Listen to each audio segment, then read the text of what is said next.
ગાડી ડૂબી ગઈ મિત્રો આમાં ફેમિલી ફાઇનલી તમે બધા જે ઘડીની રાહ જોઈ રહ્યા હતા એ ઘડી ફાઇનલી આવી ગઈ છે. તમારા બધાનો સ્વિમિંગ પુલ ઓવરફ્લો થઈ ગયો છે. Good morning family. આશા રાખું છું કે તમે બધા આમ કહેવાય કે એકદમ મજામાં જશો. આપણે પણ એકદમ મજામાં જ છીએ. હવેથી બેટર ફિલિંગમાં ચાલ્યા જઈએ છીએ અને અત્યારે વાગવામાં સડનલી કેટલા થયા છે? 9:30 થયા છે. અને તમને વેધરની વાત કરવામાં આવે તો આજે વરસાદી વાતાવરણ છે ને. વરસાદ એમ કહેવાય કે બાકાજીકી બોલાવે છે. આવું છે મિત્રો. તમને એવું બતાવું પવનની હાઈરે વરસાદ છે તો તું બી કન્ટિન્યુ ભરીએ તમને આમ જ બતાવી દઉં. તું બી કન્ટિન્યુ મારે નથી જોવડાવવા. જોઈ લ્યો મિત્રો, આ વરસાદ પડી રહ્યો છે અને સામે જે ઓલી નદી છે એનું પાણી જો અહીંયા આવ્યું. એમ કહેવાય કે તમે બધા નદીને જોવા જતા છો. નદી અમને જોવા આવે કારણ કે એમ પૂછવા આવે હાલચાલ. વરમાં એક જ વાર આવે, એક કે બે વાર, પણ હાલચાલ પૂછવા આવે કે આર્યનભાઈ તમે કેમ છો, મજામાં છો ને? એમ હાલચાલ પૂછવા આવે તો ફાઇનલી હાલચાલ પૂછવા આપના એ બધે પાણી આવી ગયું છે. તો આપને તો કઈ ઉપાધિ નથી કારણ કે આપણે તો રહ્યા ત્રીજા માળે રહેવા વાળા મારા. આપણે પાણી કોઈથી પૂગવાનું છે નહીં, પૂગશે પણ નહીં. જો આની સામે રમત ના કરે પીવાડી દઈએ તો આવું છે મિત્રો. જોઈ લ્યો, 3 ગણું પાણી મૂકે છે, 3 કે 4 ગણું પાણી મૂકે છે. જો આ નદી જો ફૂલ, આમ કહેવાય કે ફૂલ જાય. આ વરસાદ જો પડે તમે ખાલી ફૂલ બાકાજી બોલાવે છે. પણ આમ કહેવાય કે ગામમાં પણ અત્યારે મસ્ત મજાના વરસાદી પાણી ભરાણા છે. ક્યાંક પણ જવાય એવી સ્થિતિ પણ નહીં હોય, એવું બધું થઈ ગયું છે. પણ તમારો ભાઈ હજી પણ ઘરની બહાર નીકળી શકે એવી પરિસ્થિતિ નથી કારણ કે માંડ હાજો થઈ રહ્યો હતો.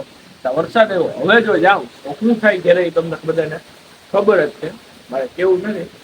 પટાક્ષ ડેરાનો હેડશોટ જ પડે, બીજું કાંઈ થાય નહીં. હવે મિત્રો તો તું બી કન્ટિન્યુ બ્લોગમાં બની રહ્યો. તમને હવે થોડાક અગાચે છત્રી બત્રી લઈને જાય તો વિશ્વલ બતાવી. બાકી રામે રામ. મિત્રો કબૂતરભાઈ બિચારા છાનું મુના બેહી ગયા છે. હા કબૂતરભાઈ આયા કબૂતરભાઈ આયા બાલ્કનીમાં બોલાવું તમને. ઈ મારું સારું જોતું નથી મારા સામે. મારું અત્યારમાં મસ્ત મજાનું કર્યું પોપટ કબૂતરાય આવ. મારી હાલત હું આવવાની મને જ નથી ખબર. આ ડોગેશભાઈ બાંધે છે, તમને નહીં દેખાય એટલે નથી બતાવું. તો મિત્રો તમારા માટે પ્રસ્તુત છે ફેમસ અને મોટો બધો સ્વિમિંગ પુલ. કેટલા વીઘાનો હે બાપા? ખાલી 5 વીઘાનો હે ને?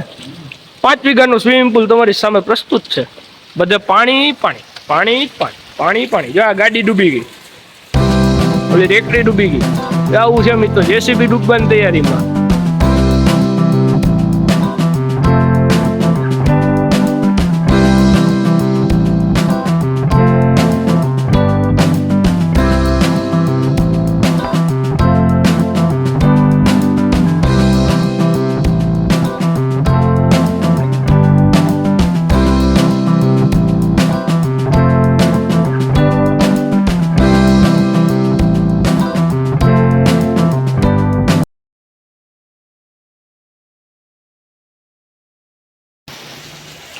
મિત્રો આમાં નદી ક્યાં છે ને રસ્તો ક્યાં છે? એ ઓલા ભાઈની હાલીની રસ્તો છે, આ બાજુ છે એ નદી છે. અને અહીંયા જો આપણે નીચે બધે આમ કહેવાય કે 5 વીઘાનો પૂરેપૂરો સ્વિમિંગ પુલ ભરાઈ ગયો છે. જેસીબી પણ ડૂબી ગયું, રેકડી પણ ડૂબી ગઈ. આપણે પાર્કિંગમાં પણ પાણી ભરી ગયું. આગળ તમે જોયું છે. તો મિત્રો શું લાગે છે તમને, વરસાદ રહે કે નહીં રહે? મને તો નથી લાગતું કે રહે, કારણ કે આમ જો ફરતી બાજુ આમ કહેવાય કે એક રવા કરી દીધું છે. તો હવે આપણે વિડીયોને બહુ લાંબો નથી ખેંચવો. વરસાદ તો ચાલુ રહેવાનો જ છે, પણ આપણે હવે આમ કહેવાય કે આપણે વિડીયોને પૂર્ણ જાહેર કરીએ છીએ. જો તમને વિડીયો ગમ્યો હોય તો લાઈક કરો, શેર કરો અને હા સબસ્ક્રાઈબ કરી દેજો. અને સાથે સાથે કમેન્ટ કરી દેજો તમારા ગામમાં કેવો વરસાદ છે, કેવી સ્થિતિ સર્જાણી છે.